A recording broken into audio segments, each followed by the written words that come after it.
My guest today has spent more than 35 years at the center of the technology industry. Gary Shapiro led the Consumer Technology Association, the organization behind CES, the Consumer Technology Show, every year in Vegas. First as CEO and now as executive chair, executive chairman. Over that span, he's transformed CES into one of the most important technology stages on the planet. He's testified before Congress more than 20 times on issues from AI to intellectual property, and most recently wrote the book Pivot or Die: How Leaders Thrive When Everything Changes. We're here today at CTA's headquarters in Arlington, Virginia, in the studio. So, Gary, thank you. Welcome. And also thank you for welcoming us to your role. Well, thank you for making the trip to Arlington, Virginia, our global headquarters. I appreciate it.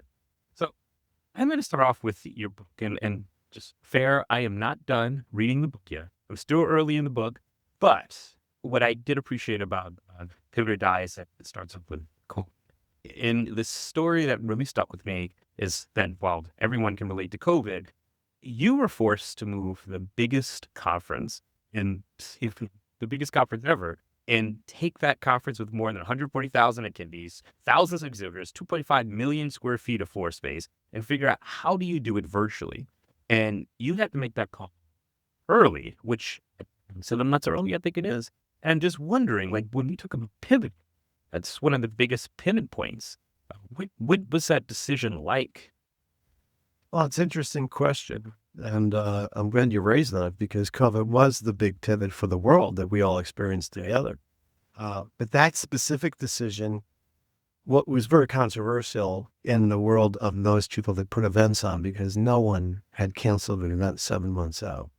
And, at that point, President Trump was talking about this will be over by Easter and, things like that. But we decided, we saw it coming. We made a decision kind of early on that we were still socializing as staff, and our board finalized it. But we were there certainly by June that we had to cancel because the investment the companies make is so huge in the exhibits and the planning and the contracts and hotels and entertainment and the fly that we wanted to give them as much notice as possible.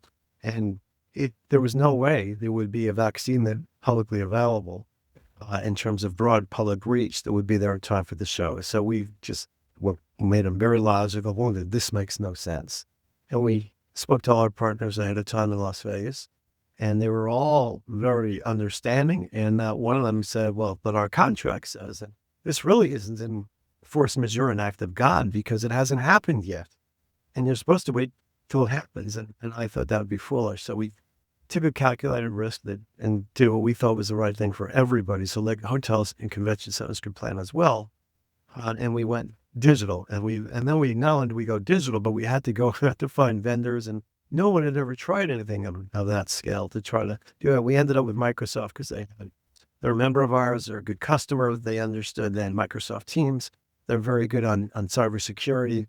Their headquarters. We later learned when we actually did this that they had a backup generator, which actually went into effect because there was a storm the night before we were going live. And they didn't even know they had a backup generator. And it worked. It all worked. And so I'm going back and forth from Microsoft to prepare for that was very interesting.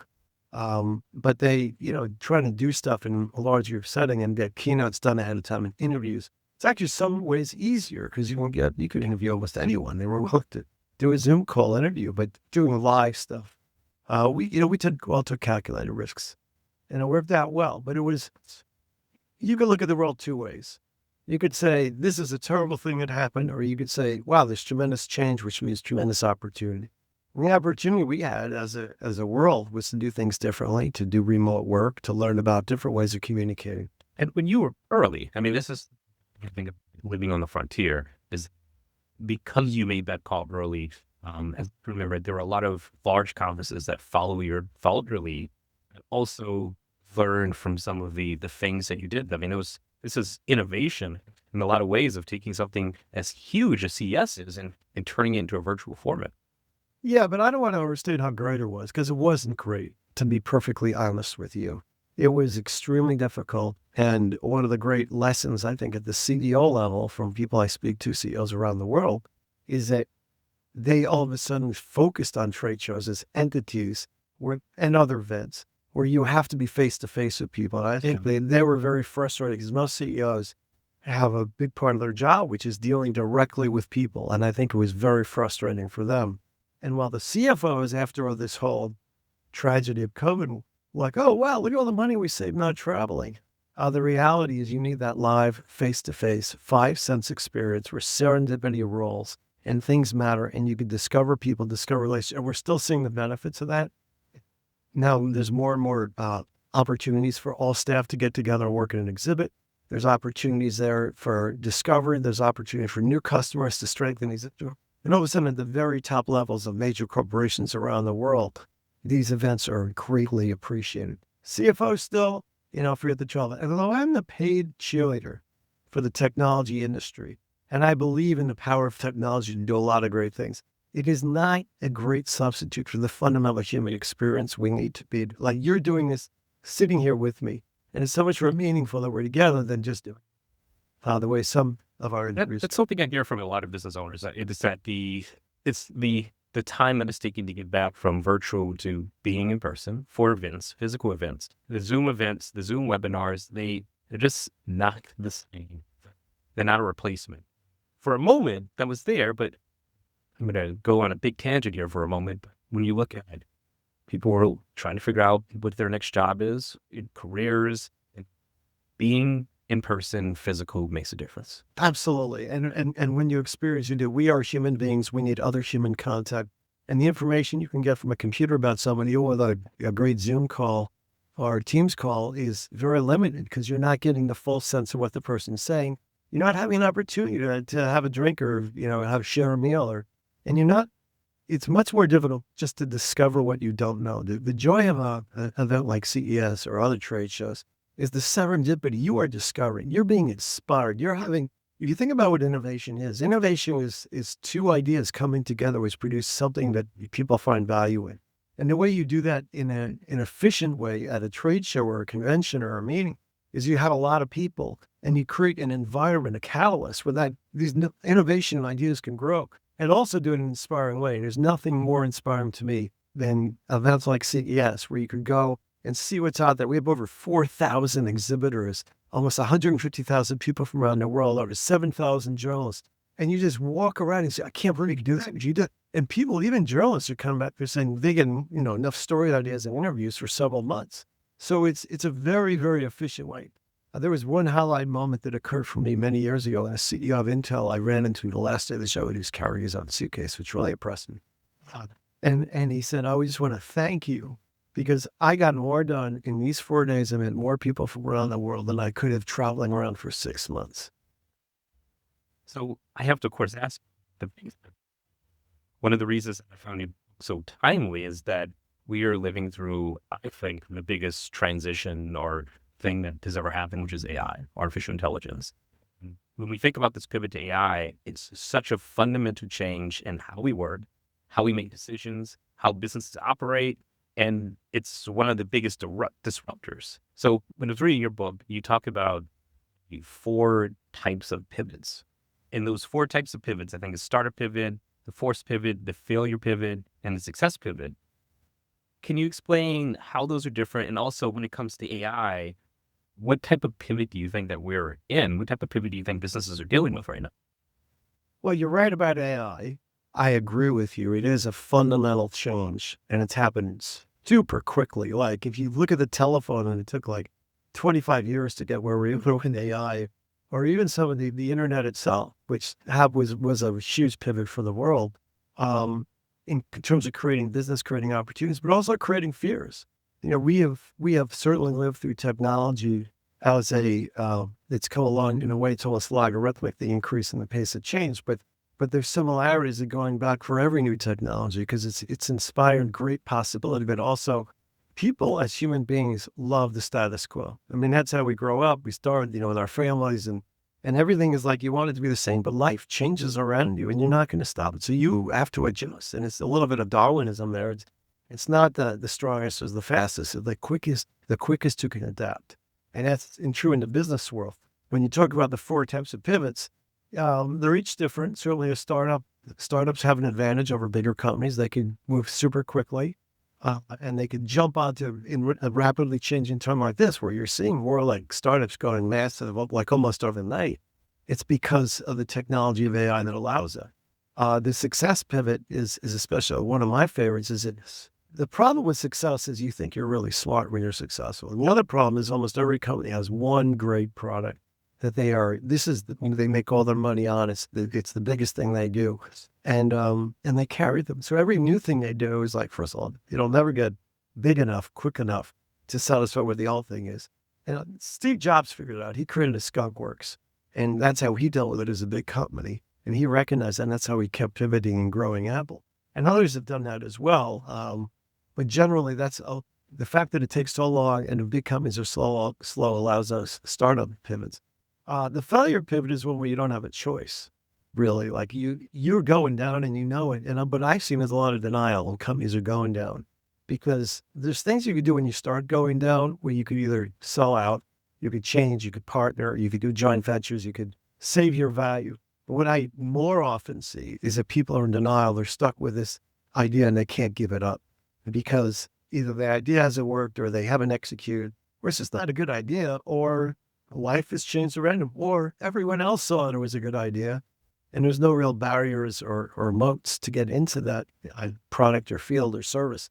And so they don't adapt. So there's different types of pivots, but generally I think what the book tries to do, though, is offer advice, not only in business, but in life. And it's something that, especially as I go on in my career, I'm giving a lot of people advice because they're asking for it. It just happened at lunch today with a large association executive asked for advice about what I would do in her position. And I am finding myself mentoring people a lot. But what I do think for younger people especially, the advice the things that they just are traumatized over is, what college do I go to? Or what do I do when I graduate high school? And then it's like, what's my first job? And those are big decisions, but you know what? They're not that important in the scheme of things because a lot of it is random. And that's how you meet. But they're important decisions in life. There's only really 4. It's like, if you get a partner in life, you know who that partner is. If you have kids, which is like a lifetime commitment, if you commit a felony, and if you do something unsafe. Everything else, you're learning about yourself in a sense. So when you go to school, sure, what is it turns out? What wakes you up that you look forward to? What's your passion? And how do you turn that into work? And then in terms of who you meet, which affects your life, a lot of it is randomness. There are ways to meet people, to meet your lifetime partner, and it's good if you have something in common with them, like whether it's sports, the sporting teams, or sports itself, or hobbies, or whatever. And those things help relationships last. But in reality, these are decisions that I don't think you should be allowed to be married until you're 30. That's the end of it. You don't know yourself yet, I will think that what's interesting about them is the psychology. Right? We are, like you said, attuned to be afraid of change, to be afraid to do something different. And the thing that I think makes it so interesting about this moment with AI, with the adoption rates that we see with technology, certain technologies, is that it's sometimes hard to get people to say, yeah, I want to try this thing out. I want to take a risk. I want to do a thing. And it's a big separation because adapting is scary, right? That sounds like exactly. Exactly. It is true that it always is more comfortable to do what you've done before. Yeah. So you have to realize it's discomfort. It's like going on the stage. If you're not a little nervous when you go out on stage, that's great. That's not normal. But if you are nervous, if you challenge, if this nervousness is good, it will make me perform better on stage. That's a way of harnessing it. Same thing with anything you do that's different. I remember my mother used to listen to the radio talk shows all the time. I said, "No, why are you wasting your time?" She says, "Gary, if I could learn one thing from this in an hour, it's worth it." So I was like, bro, you have to keep learning your whole life and adapting. And that's really important. It's not like you just, graduate and get your degree at school and you're done learning. You're learning all the time, and the more you learn, you realize you like it. And that's important, but as you keep learning, and you also learn from failures. Anytime anything bad happens in my life, a failure, people go, even a relationship, you think, what did I learn from this? And that's the important thing. That's why this is the opposite of, or the counter to that, in a sense, is success breeds overconfidence and arrogance, and you think you're brilliant. Well, failure actually is your learning moment in your life. Every time you've ever failed at something, that's when you've learned the most. And that's how you could, at least I'm learning something at this horrible moment. 100% agree with that. I think I've heard the most through many failures in life, but they've also those are the things that are the catalyst to figure out how you change, what do you do, Absolutely. or help you learn. And like we're all lifetime learners.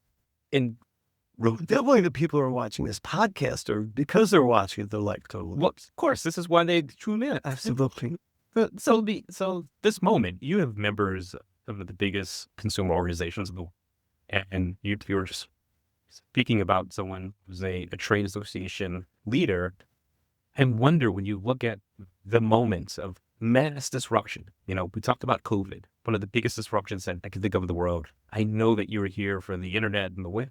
One of the biggest disruptions. Now AI disruption is a big disruption.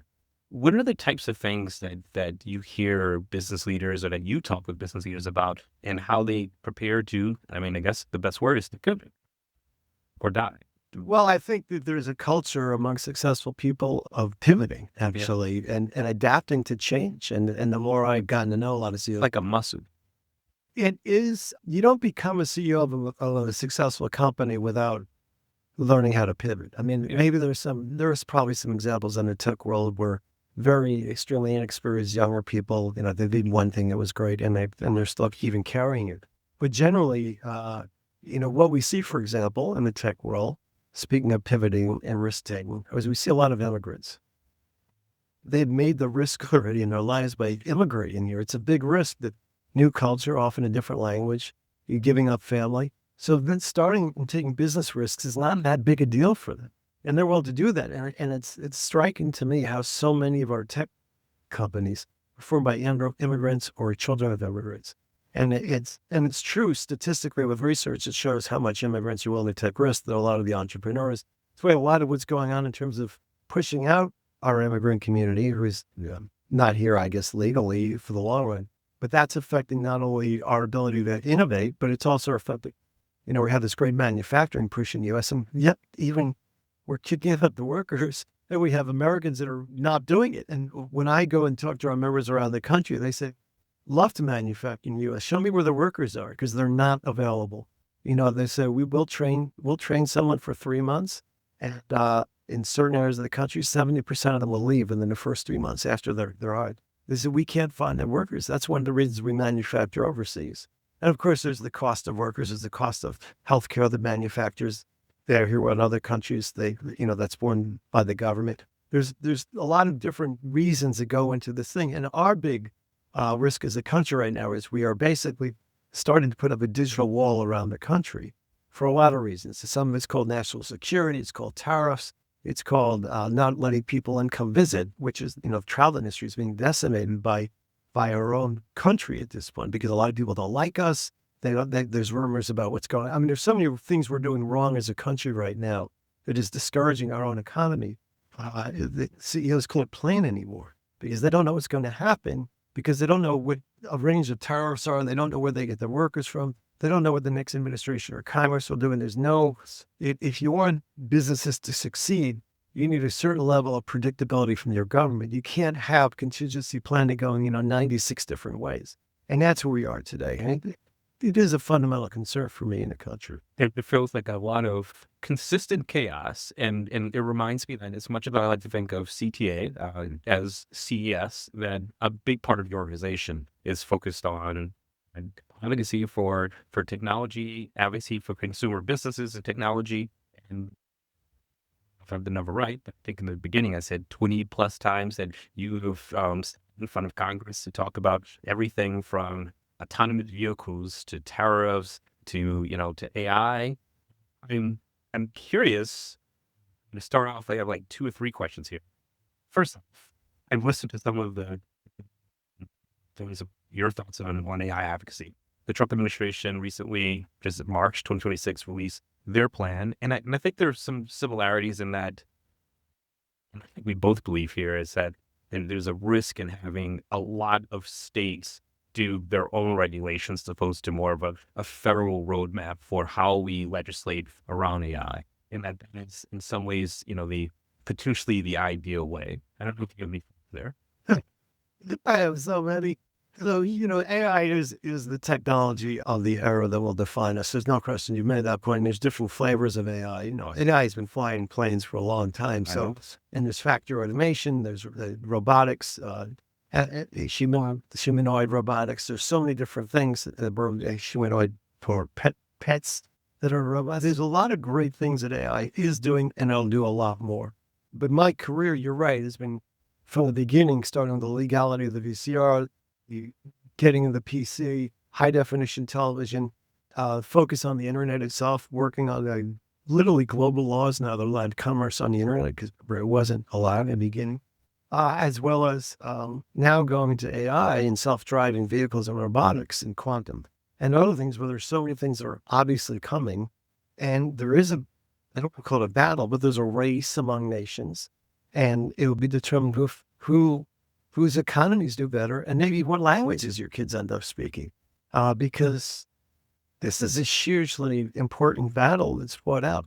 And other countries have national AI plans or self-driving, and we are like, the self-driving, we can't get to the Congress because the trial lawyers, they live off of carnage. And it's a huge industry of 40,000 people a year dying and 2 million people hospitalized because of avoidable vehicle accidents. We could end that, almost all of it. But the trial lawyers effectively killed the bill 6 years ago in the Senate, and they're stopping a national plan. And now in AI, If I could just interrupt you real quick, the thing about autonomous vehicles that gets me is what you said earlier. AI and space is fully autonomous. You're not piloting a spaceship. The thing is flying itself on autopilot. For the most part, airlines, or for the most part, they run on autopilot. 90% negative of the time it's autopilot. They land and they take off. Everything else is generally autopilot. Yet, autonomous vehicles, especially on the highway and the freeways, that is still a thing where we haven't been able to agree on. I know that there's legislation in front of DC and Maryland right now about whether or not Waymo and other autonomous vehicles can live on the streets, and there's yet to be a push to make that happen. It's insanity. It really is, because it's not only a matter of cutting healthcare costs, helping cut the debt and deficit, and saving a lot of people's lives and injuries. And we've all lost loved ones and friends that we know of because of these things are affordable now. Not only empowers disabled people, empowers older people. It saves energy. It could save on the actual cost of the cars, because if you don't have all these driver controls in the car, you take out a lot of the cost of a car. Maybe like an AM radio? What you're referring to as AM radio is the broadcasters using government to say if they're dying business is they are pushing for a mandate in every car that gets an AM radio. It's kind of silly because it's such a silly issue. We started over 100 years ago as a radio manufacturers association. I think we're the only association in the history of Washington that's fighting them. Wow, the government mandate your products. No, we don't want it mandated. We believe in a free market, and we believe that, they're arguing about emergencies and safety. It's just bulk, because most of the AM radio stations probably don't even have people in them. Granted, they're just repeaters. And second of all, the last emergency broadcast we measured, and 99% of the people got it through their smartphone. They didn't get it through a radio, even FM or AM. But you could also get it through satellite. There's CB radios, there's telephones, just a whole bunch of different ways to communicate in an emergency. And so it's just a made-up story because AM radio has gone to the tanker, and they want to preserve it. And you know what? It will be preserved. We said, look, car manufacturers are going to give it in rural areas for a while. Farmers do rely on it somewhat for reports and things like that. But this is a marketplace of multimedia. This isn't the life-saving equipment anymore.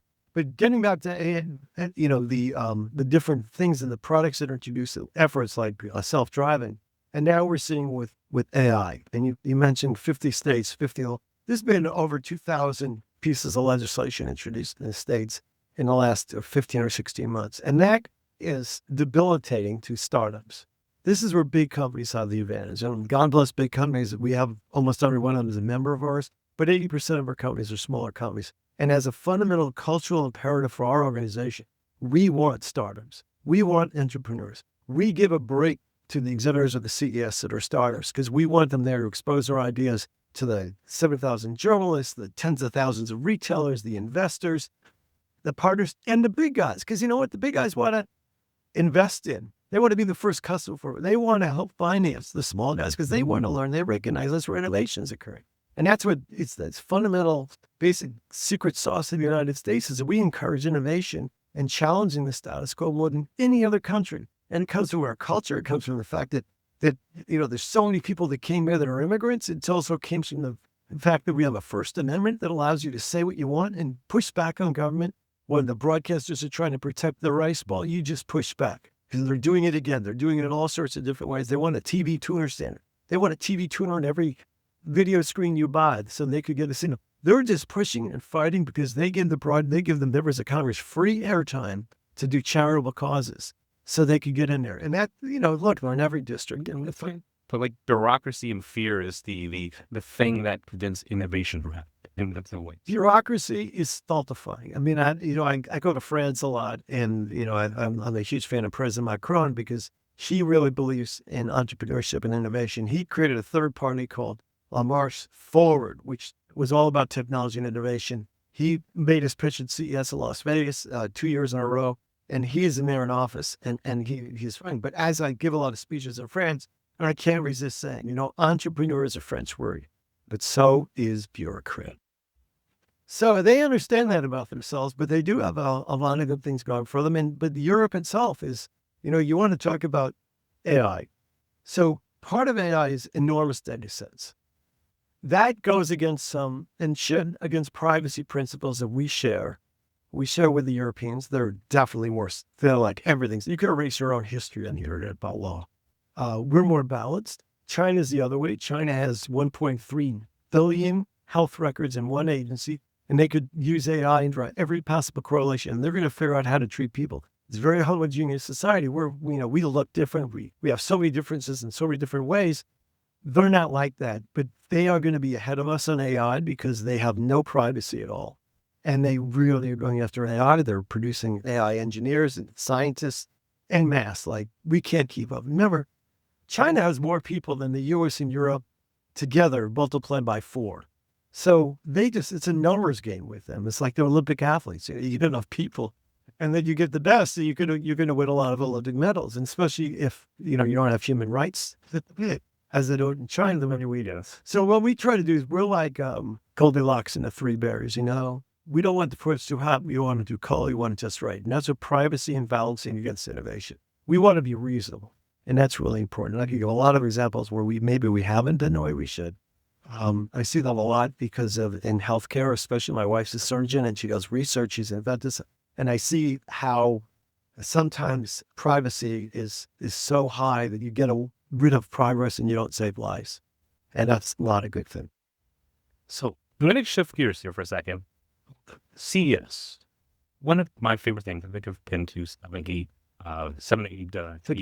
Yeah, something like that. One of the things that I find that is the most amazing about CES is it's like a slow time lapse. You see something that seems like an idea, maybe with a small business or entrepreneur, and you come back and it was slightly bigger booth. And then 3 years later, it's like 15 companies who are doing the thing. And then it keeps growing. No, but then it shrinks sometimes because too many companies are doing the same thing. This is true. So now with glasses, it's like, you see glasses, and then suddenly, not as many people are going. But maybe they're back. Of course, Meta has them. But I'm wondering, this is the same. Is this a thing that you felt from 35 years of CESs, of just watching these little things grow and turn into sometimes really big ideas? Yes. And I've also seen funny things because I remember there was this one Japanese company, Sanya Fisher, that put in this display case surrounded by glass. It's, at that time, impossible to create camcorder. It's tiny. And everyone was photographing the whole show and asked to see what that was about. He said, we just wanted to drive people crazy. But, but people didn't realize it wasn't possible because that's what Sanya Fisher thought. But actually, they made it possible because they were taking interest. But no, there's tremendous amount of innovation that occurs across many different lines. Some of them, they're throwing up against the wall to see what succeeds. Some of them are great ideas, but not the right time. I think you mentioned glasses is a great example of that. So, for example, when Google Glass was first being prototyped, it had facial recognition tied in with Facebook. And I thought that was great for someone like me who can't remember anyone's names. And I meet literally thousands of people a year, and I just can't remember. I need that. And the Washington Driver, a lot of us need that. And but all of a sudden there's a couple of privacy articles. This is an invasion of privacy, and oh my god! And they pulled it, and it was dead for like 10 years. But now it's coming back. I mean, people with Alzheimer's, other people that are visually impaired, they're going blind, or they are blind. Why can't they have that? These are great things. When you go out in the street, if you want to cover up your face, you can do that. People wear masks all the time now for various reasons. But the law is very clear that once you go in public, you give up a certain amount of privacy, whether it's, the Fourth Amendment, search and seizure is if you have something in plain view, or your photo, if it's not used for commercial purposes, you do give up certain rights. And there's a balancing of rights in this country. But we should always balance in the favor of, we don't have to go to government to ask for permission to build something unless it's like a nuclear bomb or something like that's really inherently dangerous. But we don't want to be one of those countries where the government is telling us what we can build and we can't build, or we won't be competitive in the world. There was a talk that I gave, and I mentioned that things feel either bad or just weird until it becomes invisible and normal. There was a point that having AirPods or like buds, there was a strange thing, or it was not acceptable to walk up into a restaurant, maybe still with AirPods in your ear, or holding a phone all the time, or now glasses with cameras. But there's this weird place where something goes from to acceptable, and then it's just acceptable. And I say this as a person who will wear an Apple Vision Pro on a flight and just sit there and just own a free world. But I agree with everything you're saying, but I want to add, sometimes it's not something, but sometimes it's the opposite. It's a status symbol. The red Beats headphones were a status symbol, and you were making this. And even, let's be honest, the white AirPods, but yet that signified for a long time that was Apple's thing. Now anyone can produce white. But there is status. Like, why do people have 100 different cars to choose from? It's about status. You go to 0-60, pretty much the same in any car. And there are certain comfort things and safety things, but a lot of cars you're trying to send a message to the world about who you are. Yes. Good point. So back to that, seeing technology over this time lapse. The thing that I have noticed over the last few years is robotics. And you mentioned China, and China being ahead in some ways in AI. I mean, the number of companies with different pieces of robotics, from design to manufacturing, the number of hands, arms, bodies, all the things. It was the first time I realized, wow, we are at this point of seeing a leap to general purpose robotics in a way that the cost is coming down. There are more people producing and building. I know that I think the CTA did a white paper on robotics that talks about just some of the things that are happening. I'm curious. Of course, I should also add NVIDIA's keynote on physical AI, which robotics, I would say, is a subset, but this is sensors, cameras, cars, anything that is artificial intelligence and robotics or sensing physical devices attached. No, you're absolutely right. I mean, self-driving car is a robot. Absolutely. I mean, and it's pretty complex because there's a lot of safety involved, and you have to detect whether it's a ball or a kid or an animal. I mean, there's so many different things you have to detect. We've done great as a country. We're almost there.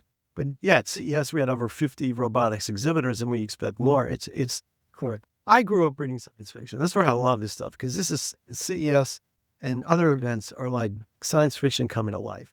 And not everything's going to happen that way. I mean, there's a lot of weird things in science fiction. So, I love Star Trek.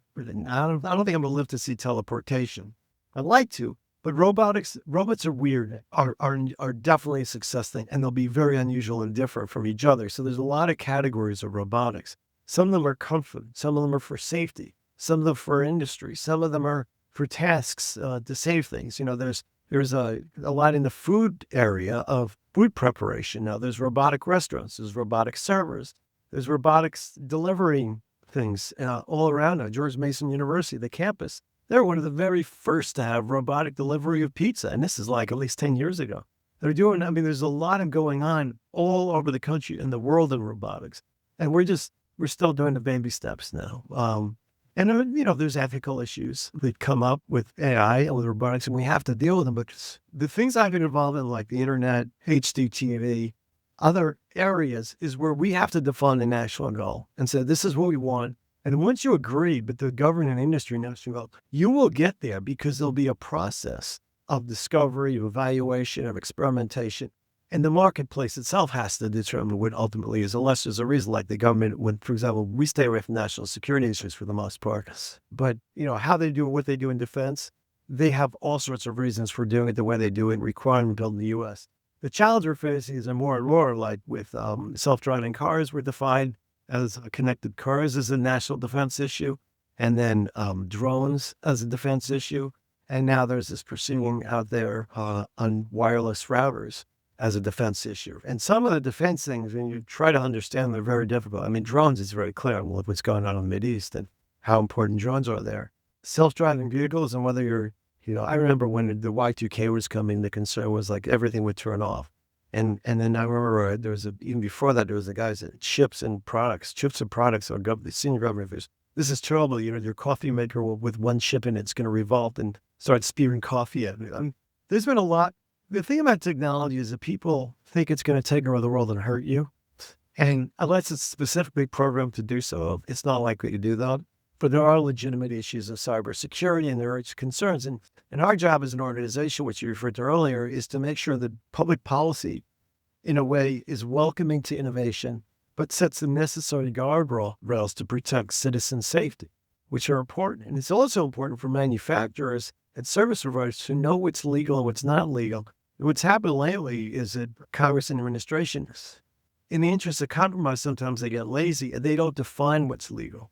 And the reason there's so many freaking lawyers around is because they're helping determine in courts what's legal and what's not illegal. And for innovative companies, it's deadly once a lawsuit's filed, especially for startups, because they'll lose their funding right away and they can't get additional rounds of funding. And some of that is because we are even some of the biggest companies in Wall Street, and even some with ties to the administration, are patent troll friendly.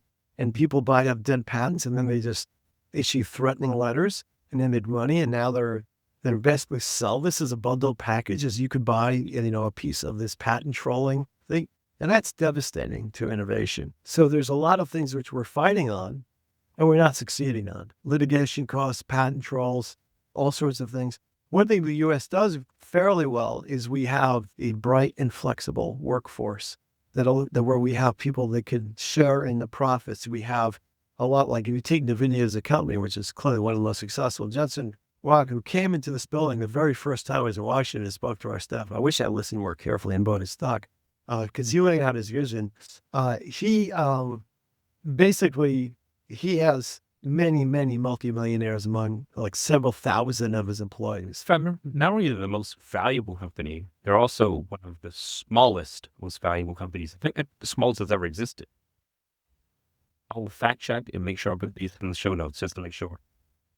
I'm sure there are a lot of billionaires there. I think some of the platforms are getting, like ChatGPT and others, are relatively small. And yeah, but you're right. I mean, but he had a vision of chips being in self-driving cars and in video games. And I think the third thing was high-resolution monitors, perhaps, or something else. And all three of those hit. And now, and he doesn't give up. He's relentless. He gave a keynote at CES a year ago. He also spoke this year. But like he was on stage by himself for an hour and a half speaking with barely any notes or screens or anything. Nobody else came on stage except to hand him stuff. And then Kinsey Fabrizio, our president, who will soon be CEO, came on backstage with me. And he kept talking to us for 20 minutes. The guy is passionate. He doesn't do anything but like on weekends, like I'll get a note or text. The guy is passionate about his work and he has a vision. He's like certain individuals like Steve Jobs and Elon Musk and Donald Trump or Michael Dell. They're just so focused on what they believe in that they're very successful in different ways. So you mentioned Kinsey, and I feel like this is probably a great time to ask a question about it. Because, I guess the question is, what advice are you to take from your own book as you're about to pivot from being CEO to now the executive chairman? I am executive chairman. Yeah, I've been since everyone. So yeah, the first thing is, we have a 1 hour meeting at CES and we have 55 people that speak and you still have to end it on time. That was my first test. So I survived the first test. No, The job of a CEO is to run the organization. I've done that since 1991. And as I told my board 5 years ago, I'm ready to stop. This whole transition to Kenzie has been at least 5 years. Her name was named in our succession planning a long time ago. She's a star. She's smart. She's empathetic. She's articulate. She's a great manager. She loves creating new things. She has what it needs to take the organization to the next level. I felt, first of all, at some point, as my kids have let me know, I do have to spend some time with my family. And then also, I've climbed every mountain that I can visually see and climb. And I think I'm at the point of giving back, nonprofit work, speaking on some for-profit boards, doing other things, mentoring. I do a lot of mentoring of especially around female executives that are running places. And I get a lot out of that. So I'm ready for something different. And I want Kinsey to succeed, but I also care so much and have so much institutional history. I want to be there for her.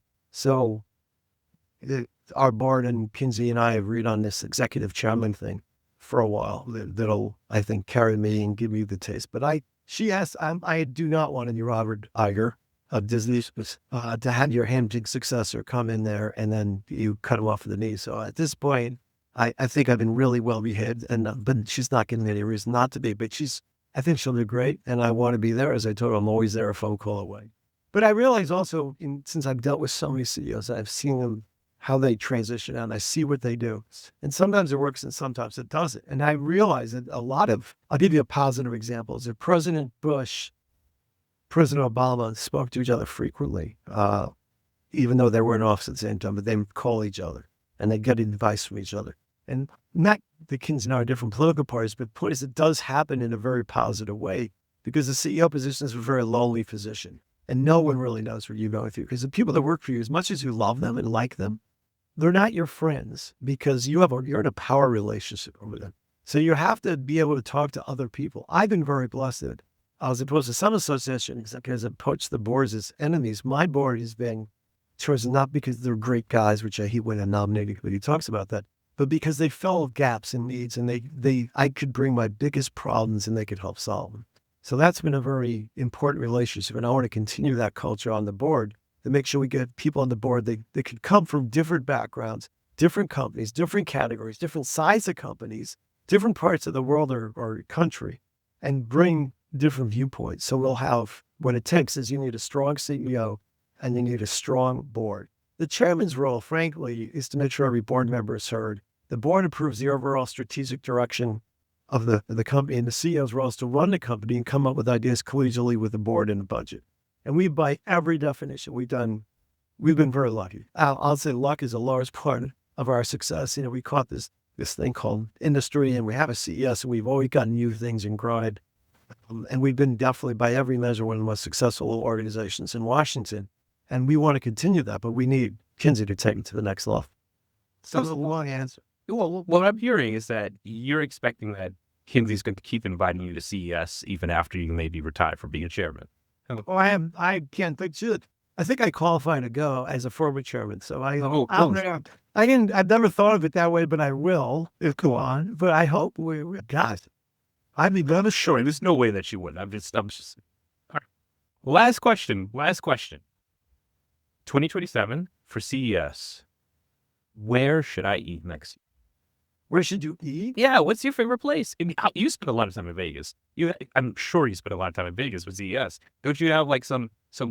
I assume that you're like Vegas royalty at this point and have spent a lot of time across the city. So I figured I had to ask for some last minute recommendations before I left. So the truth is, I'm like the prettiest girl in high school that doesn't get asked to the prom. So first of all, I don't get a lot of invites, but there's a lot of things I do have to go to. And I'll go to like 3, 4, 5, 6 different events in one night. I remember the funniest time I was with my wife is we raised the whole schedule, and the end was going to be, what's that famous Asian restaurant at the top, where the gates. Anyway, there's a great Asian restaurant that my wife really wanted to go to, and that's where we'd end up. And we get there at 11 o'clock at night, ready to eat, and we were there the wrong night. And so we went up to the hotel, like begging for some food because we were starved. Because I managed to go through like 5 or 6 receptions and not eat anything. But no, I don't go to dinners except at our own dinner. and I have dinner with my brothers after the show's over because they like to go there and play poker and tend to get together. But no, I very rarely go to a Las Vegas restaurant, to be perfectly honest. I go to events. I go to, and that's what I do. So I'm trying to remember the last time I was in a Las Vegas restaurant. We'll have a little dinner on the third night of the show for some of our key board members. Kinsey and I will host at a good hotel restaurant. And don't ask me which ones because it's all about one. and plus little it's like choosing your favorite kid. Gary, it's been amazing having you on the show. Gary is now the executive chairman. Sarah's good. I'm big on brevity. Other than the answers I give. Gary's now the executive chair of CTA, and it's been wonderful having you on the show. Thanks for coming here and visiting our headquarters. Oh, this has been a great conversation.